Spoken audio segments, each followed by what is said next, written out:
Good morning, everyone. It is 8:30, April 12th, 2022. Welcome to Sarah Stevenson's Tuesday Forum. I'm Laura McCletty, one of the facilitators, along with Mary Johnson, Jackie Edward Walton, Steve Johnson, Nathalie McElrath, Winston Robinson, Carlina Ivory Canty, and Saritha Sherrill.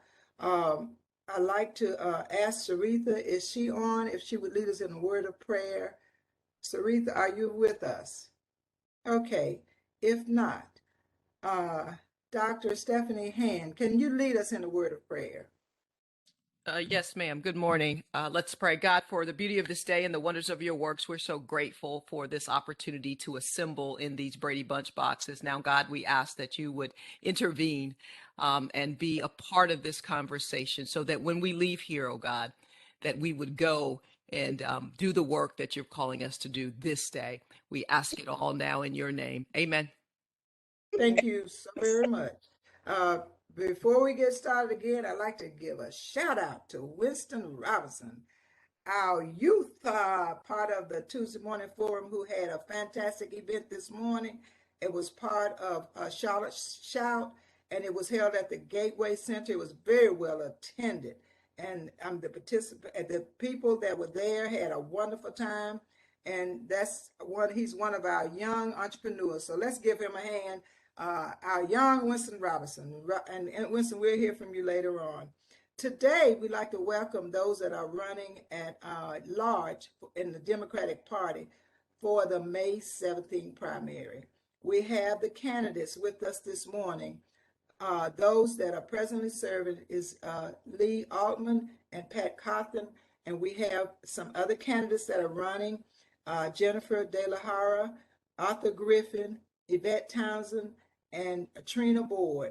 And I'd like to just first of all say we would like to make sure that you understand the process, our order, and our agenda for this morning. For each one of our candidates, we would ask them to speak each individually no more than 2 minutes. We have a timekeeper. Nathalie, raise your hand, and Nathalie will inform you 30 seconds before your 2 minutes are up for you to stop speaking. And we ask you to respect that. And after, of course, that they give their presentation, we would ask that you, if you have any questions, put them in the chat. And I would ask the questions, and we ask, since we have 6 candidates this morning, we would ask that you would at least, your answer will be no longer than 1 minute. Is that fair enough, Nathalie? Yes. Okay, and she will inform you again. She would either say something or raise her hand, so pay attention to her as far as your timing is concerned. Now, we are asking that the participation in the forum is a privilege sustained by agreement to stay on topic and to treat all participants with respect and to honor decisions of the facilitators. Violators may face immediate suspension of the privilege of participation.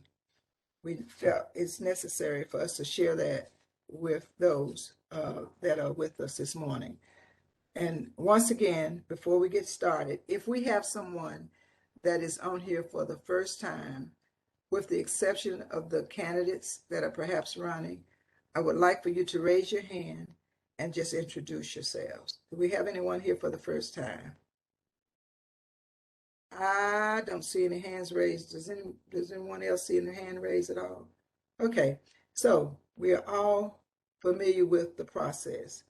So with that being said, just a reminder, just put the questions in the chat if you do have questions. We will get started, and we'll start with Pat Cotham, 2 minutes.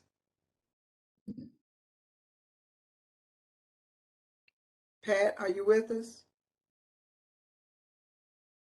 Okay, well, we'll start with Leigh Altman. We can't hear you. Yeah, sorry, I just realized that. Good morning, Tuesday Morning Forum. I'm at-large Commissioner Leigh Altman. It's great to be with you again. I am in my first term on the County Commission, and I'd like to give you an update about some of the things I've been working on. As you know, we've spent the last 2 years largely focused on the pandemic, and I have been a very vocal proponent throughout for us to have a science-based response. I'm proud to have been the only at-large county commissioner to have voted for the countywide mask mandate, because I think that's very important. It's our first obligation to protect health and human life above all else. I am honored to voted for $20 million in affordable housing in the last budget, in addition to another $70 million that's in the pipeline and $8 million in ARPA funds for affordable housing. On the subject of mental health, I am honored to have been appointed to the Alliance Health, which is taking the place of Cardinal Health, which I felt was delaying and denying coverage for our residents. And I will be watching Alliance Health like a hawk to make sure that they finally meet the obligation to our residents who have very complex behavioral health issues. I am chair of the Metropolitan Transit Commission this year, and I'm pushing very, very hard to expand mass transit in Mecklenburg County.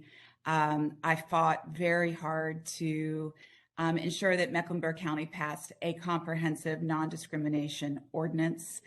We worked very assiduously on that and eventually got to a 9-0 vote, which I'm proud of. I hope you know that, oh, am I out of time? 30 seconds. Oh, thank you. I also think that transparency in government is important.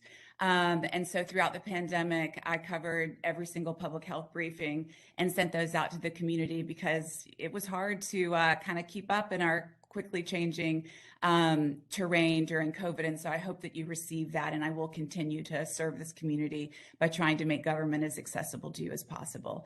My name is at-large County Commissioner Leigh Altman, and thanks for allowing me to introduce myself this morning. Thank you, Leigh. Pat? Pat, are you with us? I saw her on. I think she's muted. There she is. Pat, She's still muted. Pat, are you muted? Okay. She's still muted. Okay, Trina. Good morning. Okay. Pat, Now? okay, Pat, are you ready? Yes, if you are. Okay, yes. Okay, thank you. Hello, everyone. I'm Pat Cotham. I'm running for my 6th term on the County Commission. I've lived in Charlotte since 1980. I am, me. A lot of you know me, and the community knows me because I'm very visible in the community. And I think that just works for me. Commissioners are not on the street. I'm one who's on the street and in the community. I spend a lot of time with individuals in not only their good times, but their tough times. And so that's why I'm in court a lot. I'm going to court next week. I've heard from individuals who are struggling with different issues. I heard from a constituent. My colleague always talks about she's the only commissioner who voted for the mask. Well, we had many votes for the masks, but the last vote was different, and I did not support it because the way they had put it together, it was going to violate the First Amendment to the Constitution, and I take that very seriously. And of pushing masks on houses of was unacceptable to me. And also we pushed the 6 towns into doing it, and they are in bodies of government, and several of the town mayors were very upset about that. So I wear a mask all the time, but I don't think it's right for the county to tell houses of worship what to do. It sets a bad precedent, and our attorneys Leigh. Time. Okay. Thank you. Thank you, Pat. Uh, Trina Board. Good morning, everyone. And Pat, I just want to let you know you're going in and out, so your signal is kind of going in and out. But good morning, everyone. I'm Trina Boyd. I'm running for County Commissioner at Large. If you don't know who I am, I'm a mother to three children. One of my 5-year-old, he is in CMS school. I'm also a small business owner. I've been a small business owner in the county for about 7 years. I'm also a nonprofit founder of a nonprofit called Women in Power. And my platform is education. Strongly support that. When I was younger, my mom fought for my education for me to go to the best schools in my city. So that's why I feel so strongly about education. Also, small business owners, economic development, being able to build jobs through small business owners. I've employed close to 100 individuals or employees through my company. So I strongly support that as well. Also, the safety of our community as well, and also our homeless population as well. That's important to have a solution for that. And I do have some plans for that as well. So vote May 17th. Trina Boyd to fill the void, May 17th. Thank you so much. Thank you. Okay, Arthur Griffin. Good morning, Sarah Stevenson, Tuesday morning breakfast. I am Arthur Griffin, and I'm running for an at-large seat on the Mecklenburg County Board of County Commission because we have far too many of our children and families living on the outskirts of hope. We must tear down the warehouses of broken dreams and bring our children and families back into communities of opportunity and back into communities of hope. Our Mecklenburg County Board of County Commission is responsible for setting the tax rate, passing an annual budget, and responding to community priorities. Our commission also serves as the county's consolidated human services board, responsible for public health and social services. It is within this framework that I want to focus on 1, education, 2, access to quality health care, 3, affordable housing, and 4, equitable economic development opportunities for individuals and small businesses. There's been a lot said about poverty, and I want you to know that I grew up in poverty, but was able to rise in service to my community and society. As a volunteer with many local organizations like Big Brothers and Big Sisters, Head Start Policy Council, I served you for 17 years on the Charlotte-Mecklenburg Board of Education with 5 years as chairman. I retired as a lieutenant colonel in the Army. I retired as a senior vice president at McGraw-Hill Education. And to achieve these successful outcomes, it took collaboration, resilience, and grit. I continue to serve this community today as a trustee at Central Piedmont Community College, where I serve as chair of the Student Success and Strategic Initiatives Committee of the board. I also serve as School Leadership Council of Renaissance West Community Initiative and Board of Directors. I want to use my successful, unique lived experiences to bring back many of our children and families into communities of hope and communities of opportunity. My name is Arthur Griffin. I ask for your consideration and your vote. Thank you. Thank you. Jennifer De La Hara. Good morning to the Sarah Stevenson Tuesday morning call. It is a pleasure to be with you again this morning.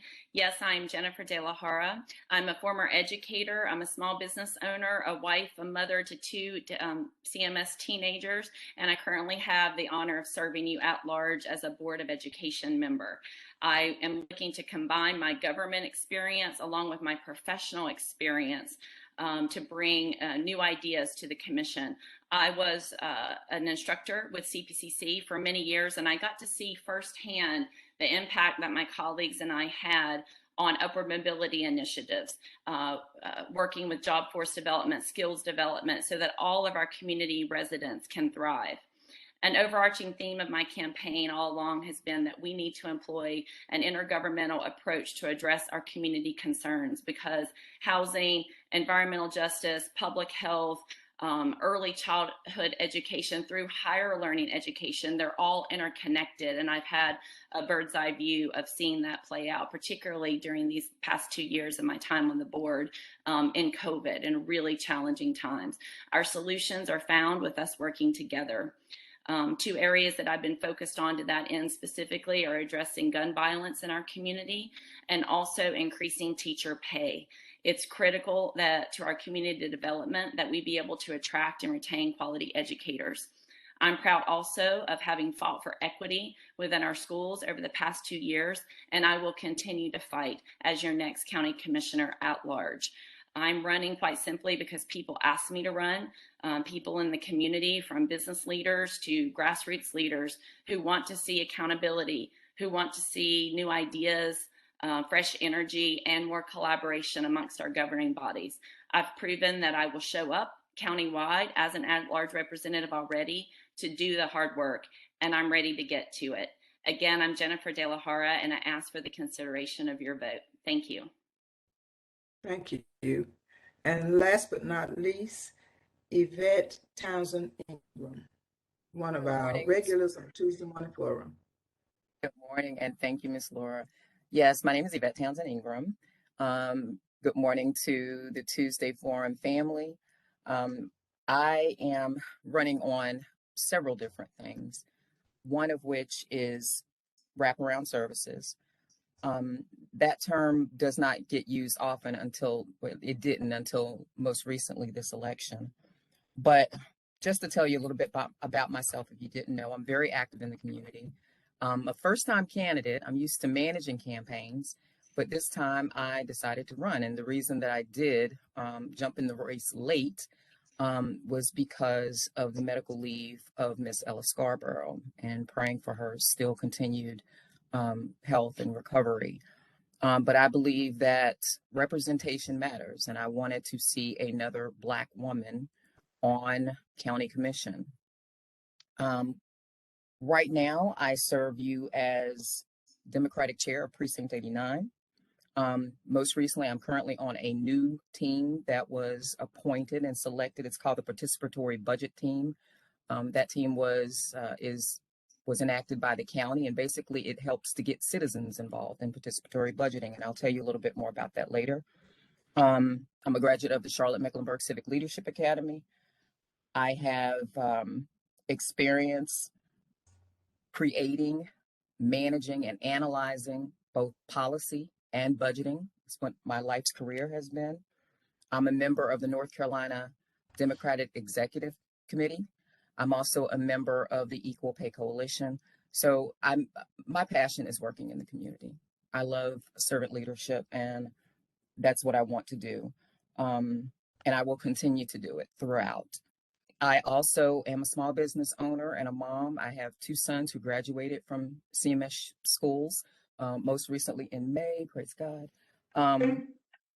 So I'm very familiar. I think that one of the things that sets me apart as a candidate is that empathy. I'm also a former educator within CMS schools. So empathy, realizing that there are things that the county does. That time? Yes. All right. Thank you. Okay, thank you. And unless something is still wrong with my computer, Steve, I do not see any questions in the chat. Do you see any? There were 2 put in or very early, but none since. Okay, I don't see them. Can you read them? I can't access them. Well, yes. Let's see. From Yvonne Finney to all candidates, how would you change county policy to facilitate closing the wealth gap between Blacks and whites? That was to who, Steve? To all candidates. Okay, starting with Leigh Altman. Thank you You're so on much. mute. Oh, thank you. Thank you very much. I'm just going to take the hand down. So my primary focus has been to address the stagnant wages in our community, the fact that we're 50th out of 50, and to reduce poverty, because our inability to access affordable housing and healthcare and transportation and all the basics fundamentals of life are related to the fact that our residents do not earn enough money, and that this breaks down very much around racial lines on every single metric that we see for household income, household wealth, household savings, home values, you name it. It's always the same map that we see with the crescent and the wedge. And so for this reason, I have championed workforce development to be a primary core priority of the Board of County Commissioners. And I'm proud that my colleagues agreed with me and added workforce development when I first joined the board. What I would like to see, what I believe we need, is a better way to connect our residents who are ready to work with jobs in our region, because we have so many people who are unemployed, underemployed, or who are not making a family sustaining wage. And meanwhile, we have all these businesses that are desperate for a trained workforce that they can't find. And it's very difficult for me, and I think for a lot of people, to be able to even articulate when we go into a neighborhood association meeting or a church meeting or wherever we're interacting with the public, and help connect them with, listen, there are 500 jobs in this arena. Thank you. Okay, next we'll ask Yvette. Yvette, you want to answer that? Ma'am, thank you for the question. I believe that, so it's not a problem that we got here overnight. Generational wealth, we have been trying to mitigate and get a foothold on for several years. And quite frankly, it's about leveling the playing field. When we talk about equality and equity, that's what we're talking about. So in every lens of government, we have to use a lens of equity. Sometimes that goes well, sometimes it doesn't. But I think that it will be an ongoing issue that we will not solve in our lifetimes. I truly don't believe it'll be totally equal for Black Americans, for Latino Americans within our lifetime. We're doing some things to make it better, and then some years we regress. This pandemic has definitely taken a toll on the strategies of trying to generate generational wealth. And I mean, it takes every level of government to actually address it. And that's why, I'm glad to see, Congresswoman Adams and others who are at the U.S. level and who are at the state level, county level, city level, even judges, they have an effect on that generational wealth, believe it or not. And I would love to talk about that more, but it's not even a question we can answer in 60 seconds. But I will continue to work on it. Am continuing to work on it for myself and for others, especially those that are most marginalized. Thank you. Okay, next we'll ask Trina. Trina Boyd. Yes, so that's a great question. So my answer to that is promoting home ownership. As we know, the market is booming in Charlotte right now. The market is going up. So definitely promoting home ownership. One of the wealthiest individuals and companies, they are in real estate. But if we promote home ownership, that's one way. The second way is educating our small businesses on a monthly basis through classes through the county to position their small business to receive corporate contracts. Positioning meaning that you have to have certain certifications to even be able to do business with corporations. When I say do business with corporations, these are at least six-figure contracts with these corporations, but positioning them to be able to do that. That falls down the line of economic development. And then also voting for more funding for the business investment grant. A lot of small businesses don't know about. I didn't even know about that. But also, promoting that and then putting more funding into that for small businesses who have a plan that would also benefit the county as well. Thank you so much. Okay, Arthur. Yes, thank you for the question. With respect to government policy, I would first look to see what opportunities we had to make sure that everyone that worked for county government received a living wage commensurate to live in this community, so they can afford a decent place to live and raise their family. Two, as it relates to incentives to corporations coming into Mecklenburg County, I would place golden handcuffs in their contract to give first dibs for all jobs to anyone who's working in the county's workforce development programs. Because if we're preparing people for these great jobs, we ought to be able to give them first dibs. Third, I would really look at education. The 2017 Mecklenburg County Pulse report indicated that we were in-migrating talent. That means we were not growing our talent locally to get some of these great jobs. That's why so many people are coming from around the world into Mecklenburg County with respect to getting some of these great jobs. Third, I would really break down the horizontal approach to having all these silos. We fund a lot of programs horizontally. I would operate vertically so that if people are moving upward mobility, we'd be able to see that and provide all of the services, wraparound education, et cetera. And finally, economic development would be another area I would look at. Thank you. All right, thank you. Pat? Thank you. This is a very complicated topic, and we also have to think about the timing of this. We have to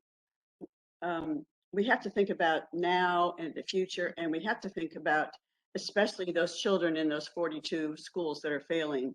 If we don't have they are the future of our workforce, and if children are not getting educated and are not learning to read, this problem is going to continue.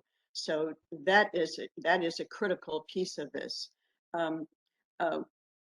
Another problem that I see in policy that both the county and the city has done, and I have spoken out against it, in our efforts to have affordable housing, in like we did the one recently in 7th and Tryon, and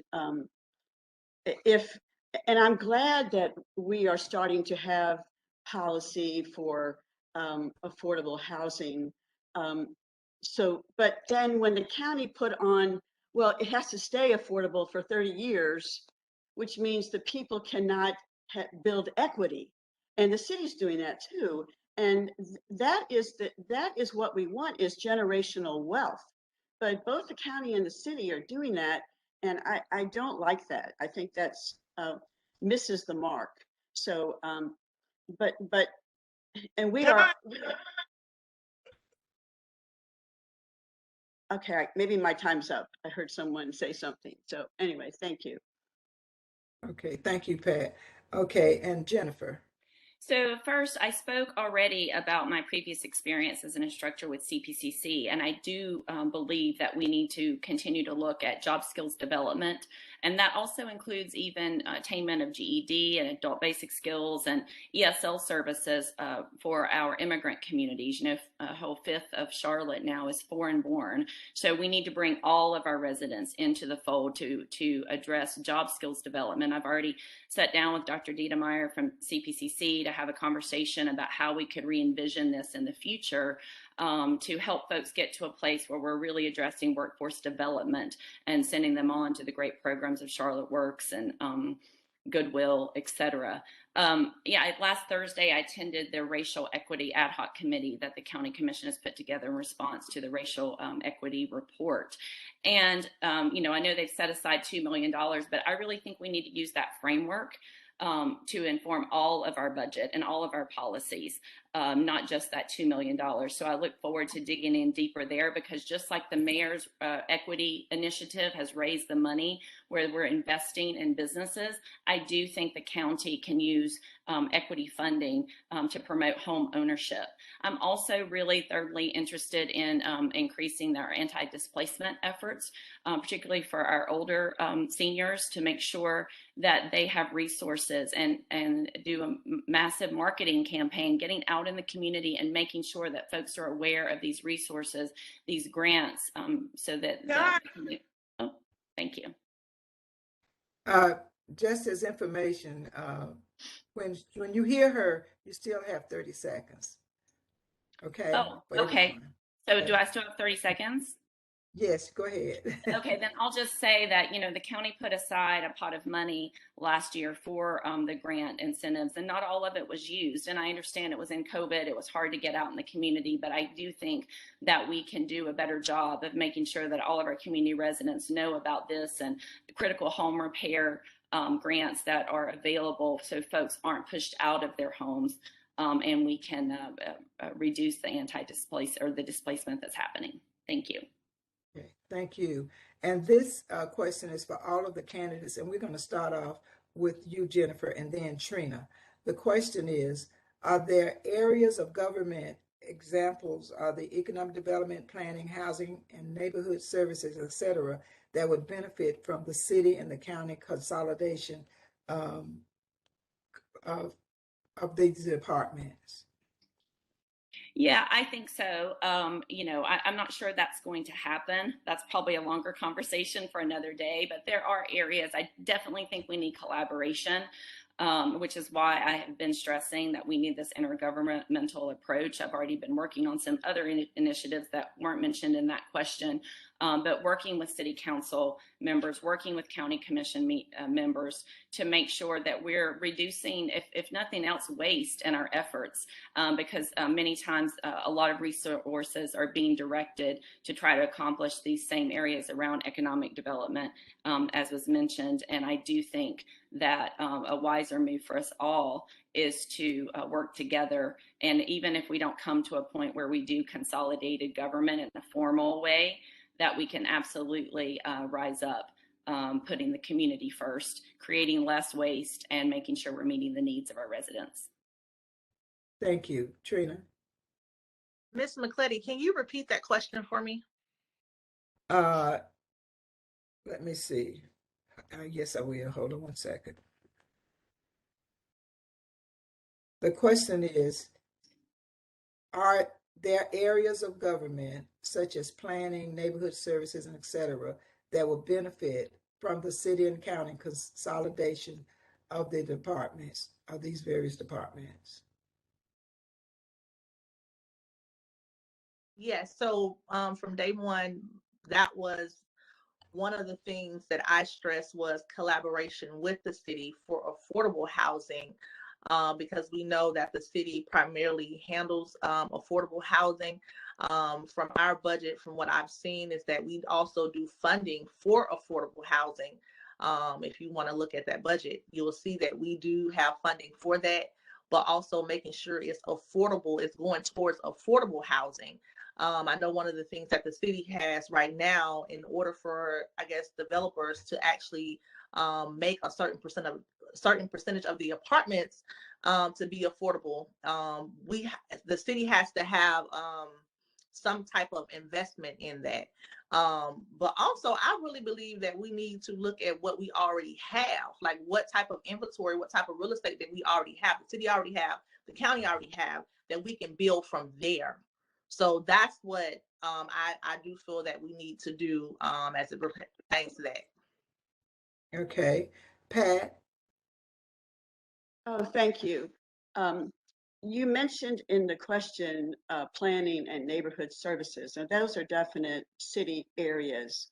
So we have very little to do with planning. However, I have railed against, we are allowed to appoint a few people to the planning, the Charlotte Mecklenburg Planning Commission, and it is not widely, it's not equal, because half of the members are from District 4.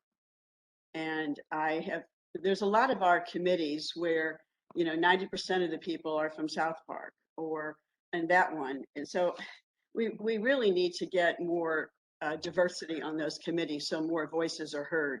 But this is a continual problem with the city and the county when we work together on these commissions. We also have to think about the unincorporated area and the 6 towns. So the cities, the neighborhood services, it doesn't really align 100% with the county.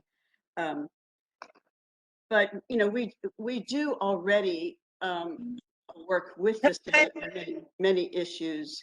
And so we do a lot of work already on certain services where we consolidate services. But it's always good to talk about these things. But if first of all, we need to solve some of these problems that we have. Thank you.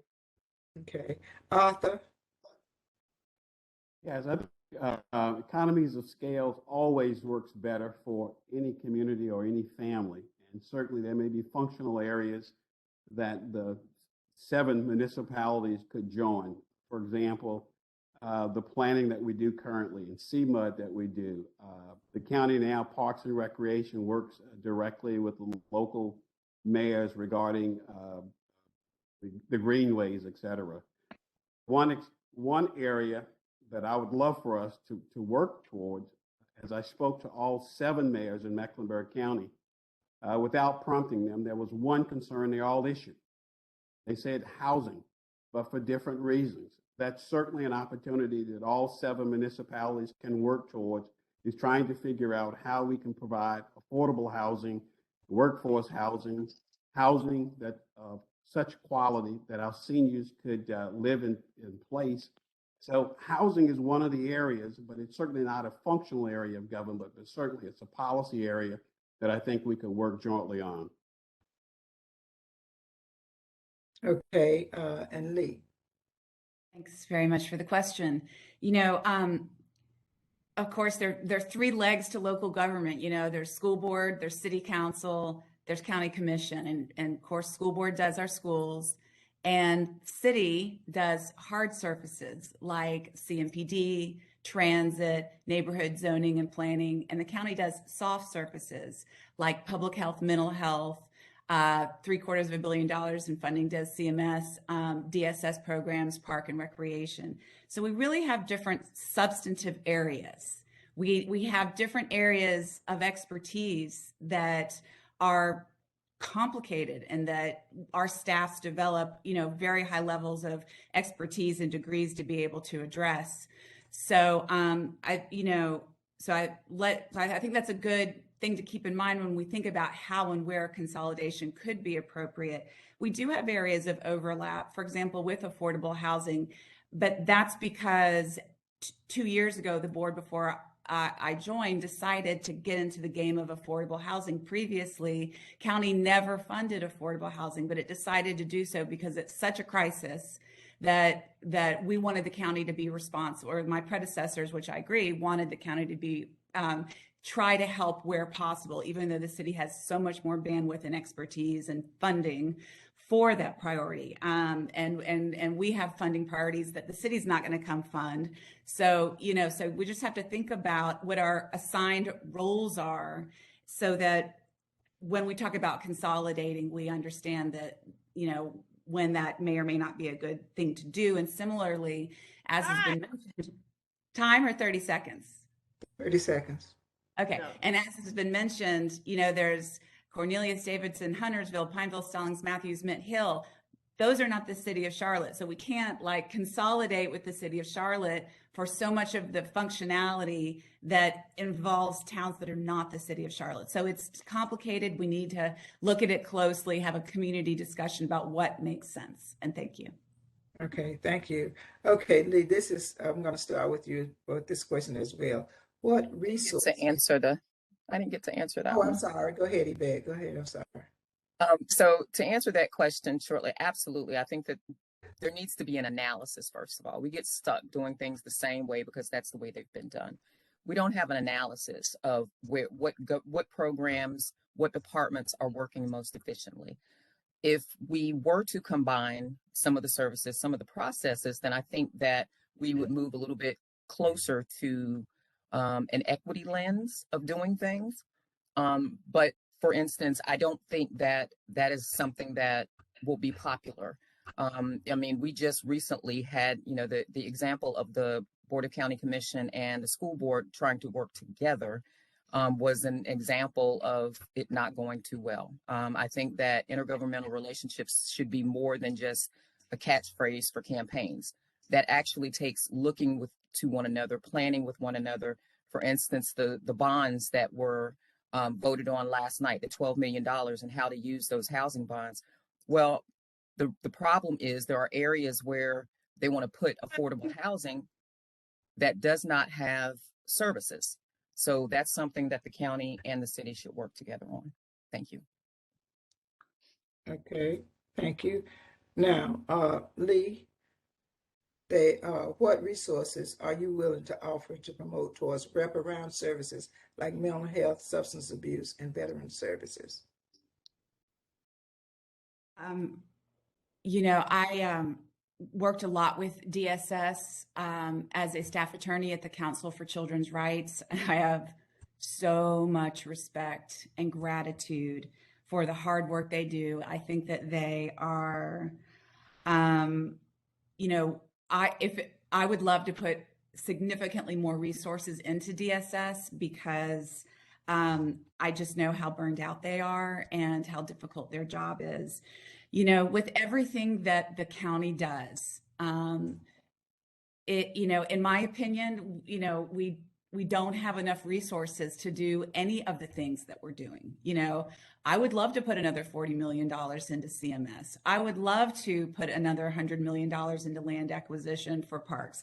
I would love to have primary care embedded in every community that doesn't have a provider that's accessible for residents, and so all I can say to you is that my commitment for wraparound services in mental health is deep and profound. I have seen as a staff attorney, when I represented at-risk kids, just greatly prolonged suffering, and sometimes people getting sort of permanently irreparably harmed because they couldn't get access to the mental health they needed. And that's why I take very seriously my role on the board of Alliance Health, because we just have to do a better job. And it's so important that we support our wonderful Democrats like Mary Belk, I can see on the line, and whoever else, I'm sorry if I'm missing you, who are fighting for us in Raleigh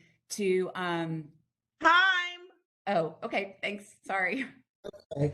Yvette, can you answer that question? What resources are you willing to offer to promote towards wraparound services like mental health, substance abuse, and veterans affairs services? I would love to advocate. And, once I get on the county commission, I can advocate. I don't think that first time out, I'm going to be able to, move around as many funds as I need to, or make that suggestion so that we can definitely have the wraparound services we need for things like mental health. But what we can do is have an educational campaign. We need to normalize, having psychological evaluations, just like we get, a yearly physical. We need to get a yearly mental evaluation. I think that is necessary in most careers, teacher careers, police officer careers, especially if you're dealing with the public. There needs to be some accountability, for actions and behaviors and things of that nature, especially if you are looking to provide services to other people. And we have to normalize the fact that everybody has some kind of challenge in those areas, including myself, my family. I have, I've had to utilize the services that the county has, but I don't think that there's enough awareness about it. The services for veterans, the services for, there's just so many areas where we can do a better job of educating. Okay, Arthur. First, I will accelerate the county's capital program to move more of the community resource centers into communities. We have to provide services closer to where people are located. So I would first try to see if I could get my colleagues to agree on accelerating that capital program so that services are closer to the folk, whether it's mental health, physical health, or whatever. Secondly, I would work very hard to try to open up our facilities after school, on weekends, because community engagement is so critically important. Third, I would activate or utilize the two mobile health units that we have. If we needed 4 mobile health units, try to see if we can get those, because we have to create opportunities in our communities and also create hope in our communities. Therefore, we have to provide services closer to the people to engage them. And I think you'll see a tremendous difference with the community resource centers closer to the communities and opening up our facilities to engage our youngsters primarily so that they're actively engaged, not only when they're in school, but also when they're out of school along with their families, and having decent and equitable recreational facilities in all of our communities, so parks and recreation, and working with those inner city parks and neighborhoods is what I would do. Thank you. Pat? Thank you. We are already doing many of the things that have been talked about, but yes, we could increase them. The state took mental health away from us in 2013, and but we are still involved in many of the smaller agencies. But we also have to. I think it was several of my fellow candidates talked about we have to get more education, and Yvette was talking about that. And communication messaging from the county has never been good as long as I've been on the board. Every day I learn something new about what the county's doing, and I'm thinking, okay, why am I just learning this today? So we really need to do a much better job at that. And we also need to work with helping people get education to become nurses, to become healthcare workers, because there is definitely a shortage. Years ago, I pushed with the previous leader at Central Piedmont to do more, nurses at Central Piedmont, and they did start that. But we really need to expand that, and also the mental health workers. And peer support is very popular, and it is the data on it shows how excellent it is in mental health, and we need to really focus on that. The stigma of mental health is real, and there are many people who don't want to admit that they have a problem or they have a family member, and we have to hit this on many different we have to attack it from many different sides, because it is so complex, but it is something that affects so many people. And we have to really also remember that small children who experience trauma, that is an area that we need to really address more. Okay, thank you. Jennifer? So mental health has been a primary part of my campaign platform, and I think there's several things that we can do. Number one, we need to make sure that the transition with Alliance is handled well. We know that there's some third-party contracts that they have not fully signed yet, and some questions out in the community. And so I really want to come on board to make sure that we make that transition so that they're hitting the ground running and can reach all of our community members. I feel honored that they've invited me to attend later this month to bring the school perspective. And I do think this is important in how I'll be effective on the county commission, because I bring a contemporary voice of someone who's been in the schools, listening to students and families, and they are actually asking for more mental health supports. And I know historically there's been stigma associated with receiving mental health. It's been really fascinating watching and listening to our student advocates ask for more social workers, for more school psychologists. The national recommended ratio is 1 per 500 students, and CMS right now is 1 per 1,410. That's how off we are with school psychologists. So I do think that we need to continue to push the state to fund those positions. The county will be asking for 20 of those positions in our upcoming budget request. And so I want to make sure that we are funding the mental health services that we need. And I reject the idea that we don't have enough money. The county is getting ready to come up on a $400 million favorable budget. And I think we need to use the resources, use the taxpayers' money to meet the demands and the needs of our community's residents. And I would also look to employ the community schools model, which has more of these access resources in the communities that need them spread out throughout the county. That's going to take that collaboration again with the county commission and our school board, and something that I think I'll be able to effectuate change and make sure that we have those smooth transitions for new models and new ideas as we move forward. Okay, thank you. Trina? And so my plan for that is it's a lot of small business owners, it's a lot of nonprofits who actually have these services that they offer. They offer, mental health support. And we also have funding for that currently. We have the community service grant for, nonprofits. But I would definitely implement our local nonprofits, for the mental health portion, the wraparound service. Definitely, we want to implement our nonprofit founders in the community, because I do have a nonprofit that I educate other women on how to start nonprofits. I know what's out there and I know they offer these services, but I definitely want to support nonprofits and small business owners and the nurses. I've helped nurses, start clinics, stuff like that. So I want to be able to utilize that funding to be able to incorporate nonprofit founders, small business owners, and also if we have to even go into the schools, the CMS school have vendor programs that they can even participate in. So that's where we would come in and educate them on this is what you need to do to be able to get into these programs into the school. So that will be my plan for that. Okay, we're going to ask, because we don't have so much time, for 30 seconds responses at this point. And the next question is just for Leigh and Pat, since you are commissioners. I have a text question that was texted to me, and the question is, what number is accessible for people to use that can't attend the meetings, the county commissioners meetings, and don't go on television to look at what goes on? Is there a telephone number that one can call to get access as to the discussions or information about what's going on the county commissioner? Yes, we do have. Pat? Okay, thank you. Yes, we do have a phone number. It's always posted on our website. I'm sorry, I don't know the number off the top of my head, but I'll be glad to get that information to the Tuesday Morning Forum so you can publish it.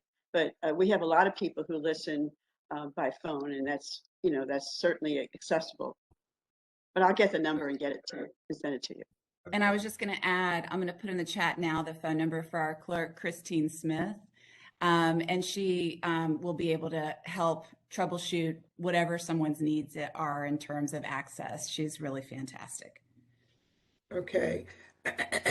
So much focus from the county commission has been on health services. The county also is responsible for building the parks that are easily accessible, and responsible for building parks that are easily accessible to residents. We are woefully underserved by parks. How would you lead in this regard to increase park resources, which contribute to the overall health of the community? We'll start with Leigh again. Okay, 30 seconds, please. Thank you. Park equity is really important. When I first got on the commission, my local park, I was committed. I was going to fight. I was going to bring more resources to my park because I had been exposed to it. And then I came to find out that my park is one of the best funded parks in the whole system. So so I'm sorry, but we have to achieve equity. We must ensure that every part of this county, our residents have access to parks. So I am so focused on closing those deserts, those gaps in access, because everybody needs access to parks for healthy bodies and minds. Okay. Pat? Well, thank you.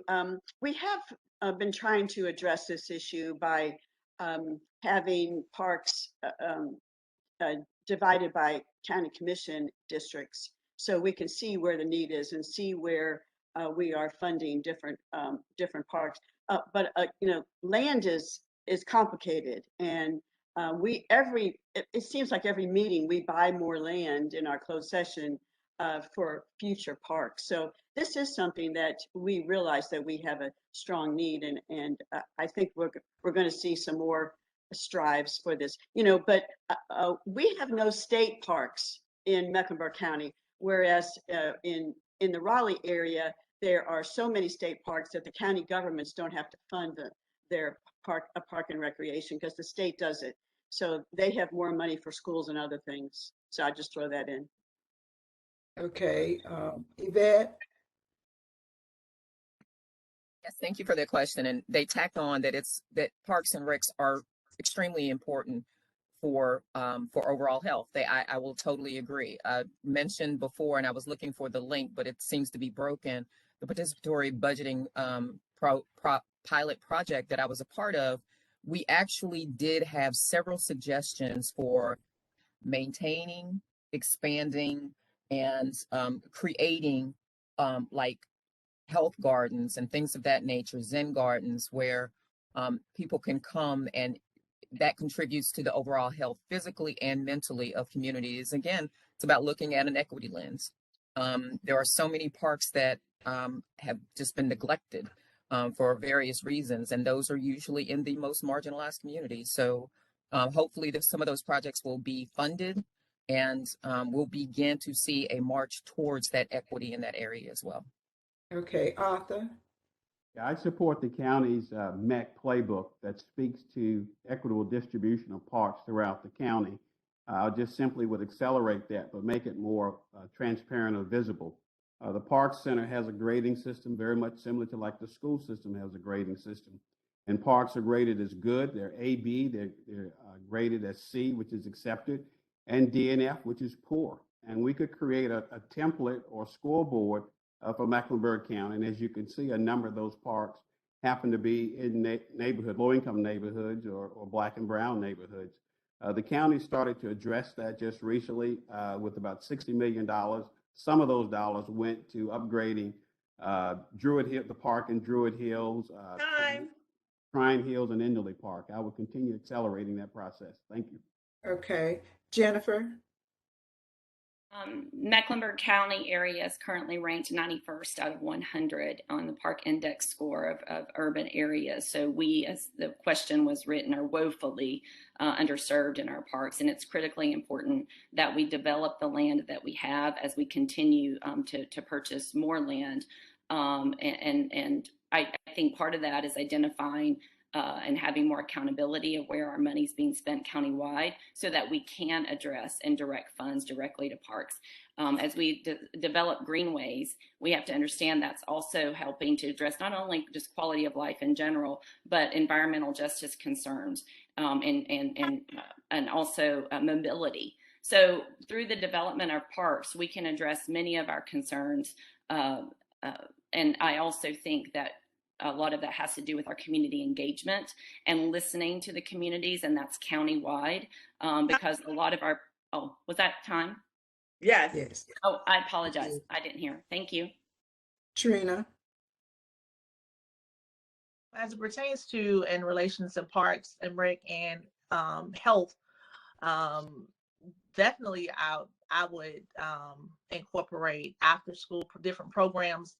After school programs, a lot of our CMS schools don't have the after school programs. I know more so like the minority schools don't offer that, which I was surprised to see, but we can incorporate that in our parks and recs. They have physical facilities that we can do that, be able to fund, but definitely after school programs and different youth programs within the parks and rec. Okay, thank you very much. I have one that's been texted to me. For all of the candidates, political aspirants often claim they are not running against an incumbent or against his or her record. If that is your contention in your race, name 3 areas where you applaud your opponent's records and one in which you will improve his or her record. Please be specific. And the voters want to believe and trust you in how you're going to respond. Do I need to read that again? This came from someone that texted to me. Yes, if you don't mind. Okay. Political aspirants often claim they are not running against an incumbent or against his or her record. If that is your contention in your race, name 3 areas wherein you applaud your opponent's records and one in which you will improve his or her record. Be specific and do so we can believe and trust you. This is one that was texted to me. And we're going to start with you, Leigh. You're on mute, Lee. Thank you. So I need to do it as quickly as you somebody- possibly can. I know it's a long Okay. question, but someone whose record that I applaud and one thing I ask them to improve. Is that the question? yes, yes. I applaud the incredibly long service of Arthur Griffin, serving this community so honorably on the school board. And ever since he left the school board, he's continued to be a very passionate, engaged advocate, always showing up. In terms of what I would improve, I don't know. I'll think about that and get back with him. Okay. All right, Pat.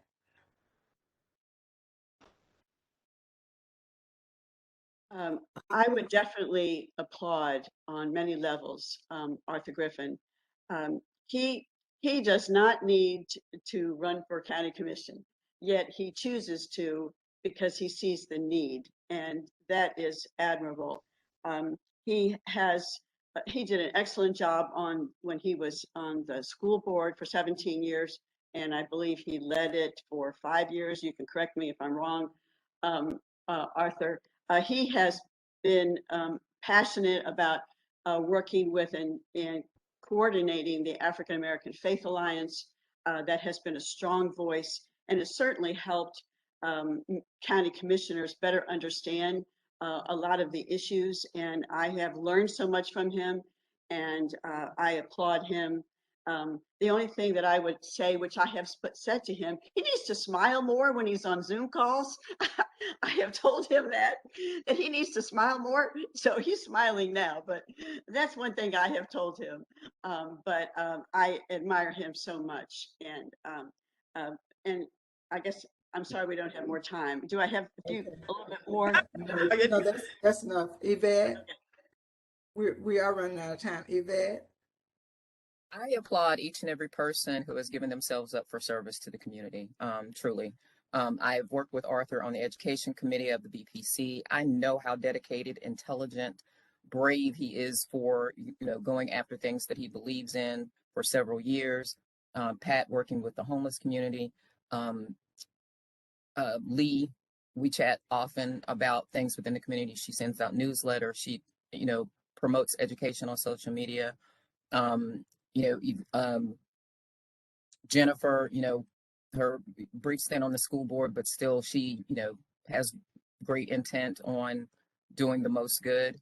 So I can say that I will apply to do those things better, to bring people together, to collaborate better. And actually, Okay, Arthur?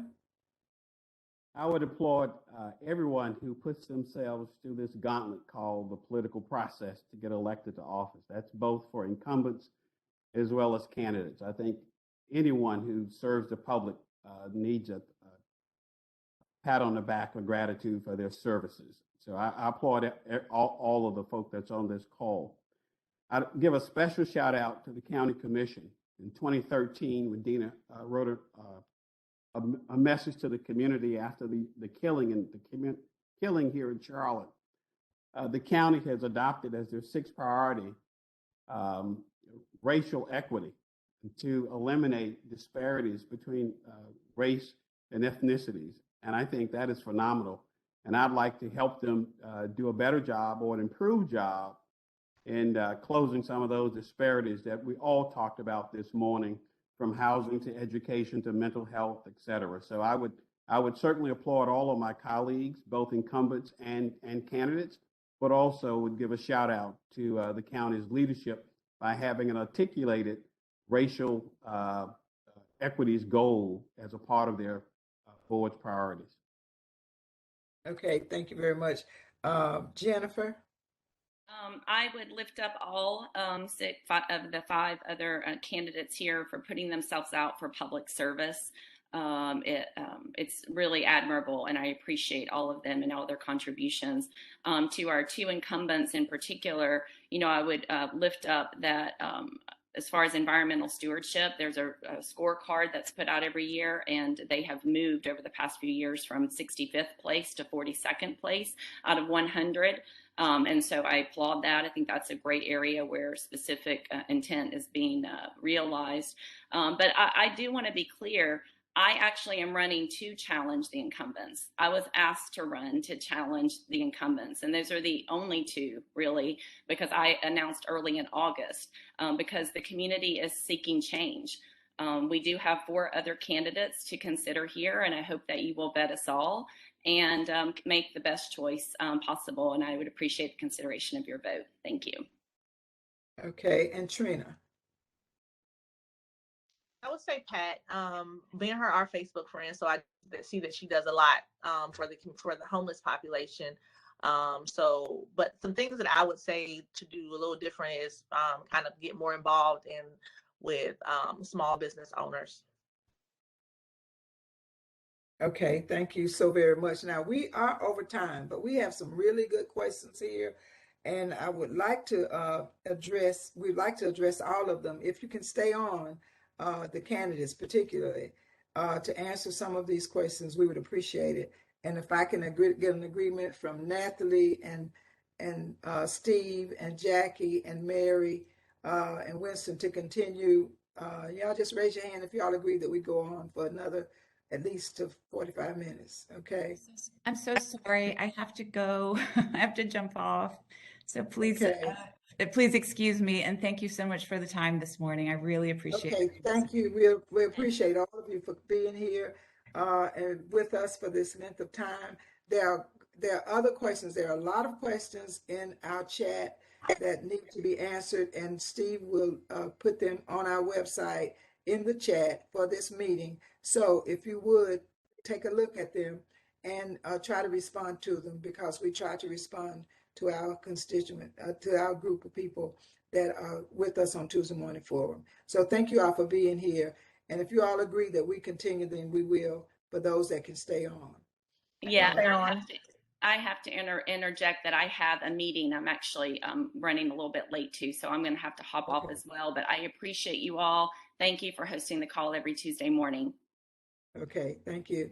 And I ask for patience for you all. I'm just going to ask a couple of more questions, and then we need to identify those that are running for office this morning real quick. How would each candidate ensure that CMS enforces the state mandated MTSS policy? We'll start with you, Pat. Okay, could you identify that acronym, please? That MTSS policy? Yes. And this is from Cedric Dean, City Council. Cedric, you want to do that? Yes, that's the multi-tier student support system that requires that students on level 1 and level 2 receive a plan. Okay. All right. Thank you, Cedric. You know, this is something that the school board would do. And I am familiar, I can't say I'm deeply familiar, but I am pretty knowledgeable about the different plans, because I've heard from a lot of parents that there's not a plan for these different levels. So all we can do, all we can do is encourage the school board to tackle this. And I hope they do.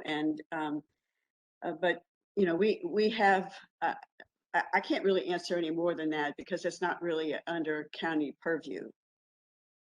Okay, Arthur, are you familiar? MTSS is a new name for something that's been around for 50 years called Personal Education Plan.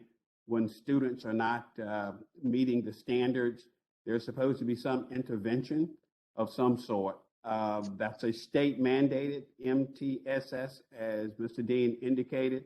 The county can just simply continue to work with the Board of Education in coming up with an executable plan as to how you respond to students' needs once that need has been identified through various assessments, and try to use the bully pulpit and also use your skills of collaboration and work with the Board of Education to provide those services for all the children who are not receiving them.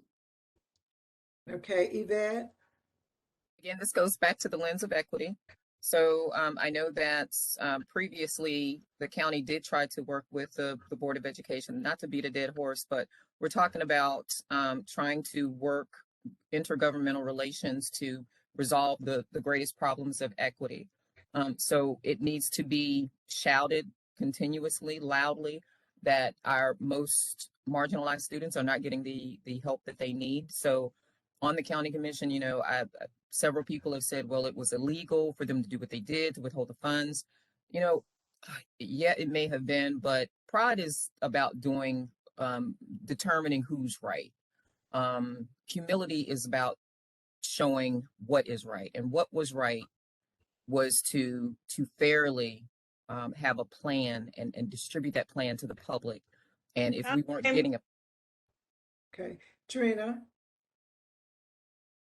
Yeah, so one of the challenges that the county has been having, that one of the county commissioner stated, is actually not being able to meet with the board. So one of the things that I thought about this morning was actually going to each school that's underperforming and having a meeting with the principals to see how we could be able to collaborate. That's, if the board can't meet with us, then we have to go around the board and do what we have to do and go directly to the schools. So that will be my plan. Okay, thank you all once again so much.